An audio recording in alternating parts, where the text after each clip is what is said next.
Poistenie po lopate. Podcast o poistení, peniazoch a istotách v živote. Rozoberáme reálne situácie, chyby ľudí, aj to, čo vám poisťovne často nepovedia. Poistenie po lopate od poisťovne.sk. Mnohí cestovatelia si myslia, že ak majú uzavreté cestovné poistenie, sú chránení pred každou nepríjemnou udalosťou. Realita je však iná. Každé cestovné poistenie totiž obsahuje výluky, pri ktorých poisťovňa nemusí škody preplatiť vôbec, alebo ju preplatí len čiastočne. Poďme sa spolu pozrieť na najčastejšie dôvody, kedy v poisťovni nepochodíte. Po prvé, alkohol a omamné látky. Začnime dovolenkovou klasikou. All-inclusive pobyty a drinky pri bazéne. Ak sa vám stane úraz po konzumácii alkoholu alebo iných omamných látok, poisťovňa vám môže plnenie výrazne skrátiť alebo rovno zamietnúť. Rozhodnutie poisťovne závisí od toho, aký vplyv malo požitie alkoholu na vznik poistnej udalosti. Pre lepšiu predstavu uvediem príklad. Ak ste toho vypili viac než znesiete, nedokážete držať rovnováhu, spadnete a rozbijete si hlavu, poisťovňa má právo zamietnúť náhradu škody, pretože váš úraz preukázateľne súvisel s požitím alkoholu. Iná situácia je, ak napríklad sedíte na lehátku a popíjate, sotia do vás naháňajúce sa deti, spadnete a zlomíte si ruku.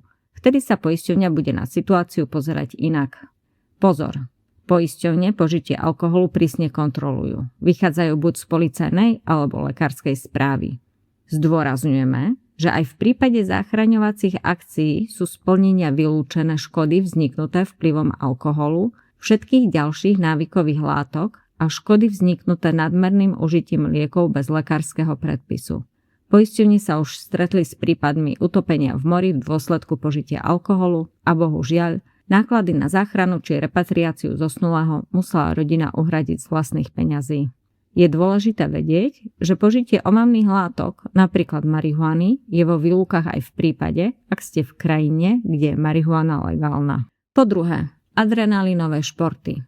Bežné veci ako člnkovanie, vodný bicykel alebo jazda na vodnom skútri sú kryté bežným cestovným poistením. Ak plánujete niečo rizikovejšie, musíte si tieto športy pripoistiť. Jedná sa napríklad o horolezectvo, skialpinizmus, diaľkové plávanie nad 10 km, parašutizmus, alpinistika, jaskyniarstvo, lietanie, paragliding či bungee jumping.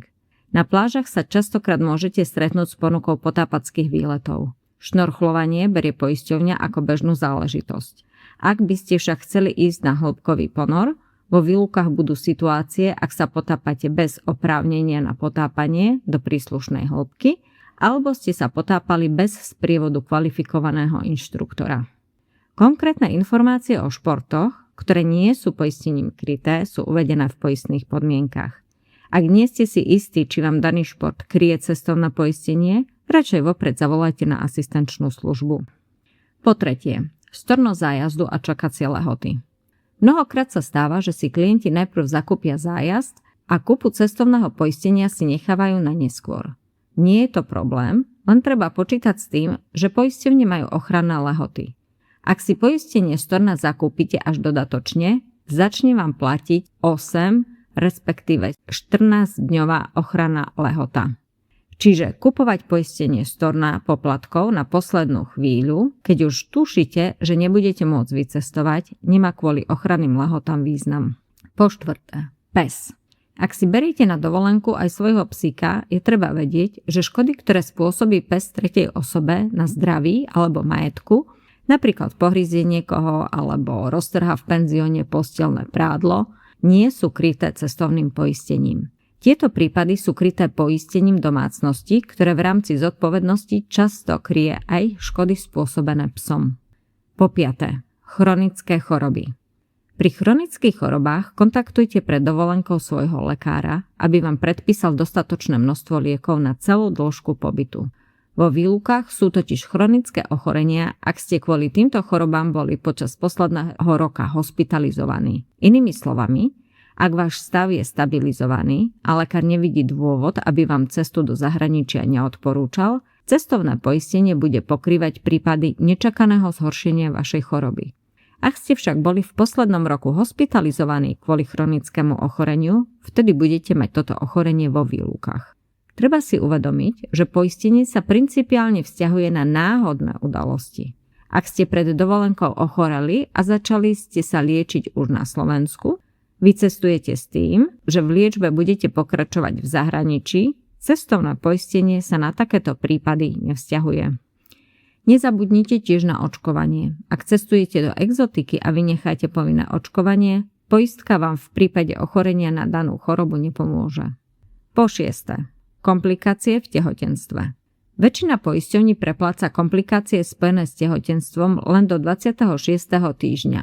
Po tomto termíne si už liečebné náklady spojené s tehotenstvom hradí žena sama. Cestovné poistenie samozrejme platí aj po 26. týždni tehotenstva a kryje všetky úrazy a choroby, ktoré nesúvisia s tehotenstvom, napríklad zlomená ruka, úpal či tráviace ťažkosti. Umelé prerušenie tehotenstva, aj pôrod, je v cestovnom poistení taktiež vo výlukách. V krajinách Európskej únie pri pôrode môžete využiť Európsky preukaz zdravotného poistenia, ktorý vám zaručí rovnakú starostlivosť ako domácim ženám. Po 7. Psychické ochorenia. Vo výlukách sú aj škody, ktoré súvisia s pokusom o samovraždu, sebapoškodzovanie a všetky škody spôsobené následkom duševných porúch. Po 8. Úmysel a nedbanlivosť. Vo výlukách sú aj škody, ktoré spôsobíte úmyselne alebo nedbanlivosťou. Za nedbanlivosť sa môže považovať ponechanie osobných vecí na pláži bez dozoru alebo nezastavenie tečúcej vody v kúpeľni. Po 9. Terorizmus. Krajiny, kde sa vyskytujú štrajky, nepokoje, vzbury, vojny a ministerstvo zahraničných vecí neodporúča cestovať do týchto krajín, sú vo všeobecných výlukách z poistenia, čiže jedná sa o 3. a vyšší stupeň. Výnimkou je teroristický útok v krajine, ktorú ministerstvo v čase vášho vycestovania neoznačilo ako nebezpečnú. Vtedy vám cestovné poistenie platí. Poistenie klientov upozorňujú, že vo výlukách je aj aktívna účasť na nepokojoch. Iné je, ak ste náhodná obeť.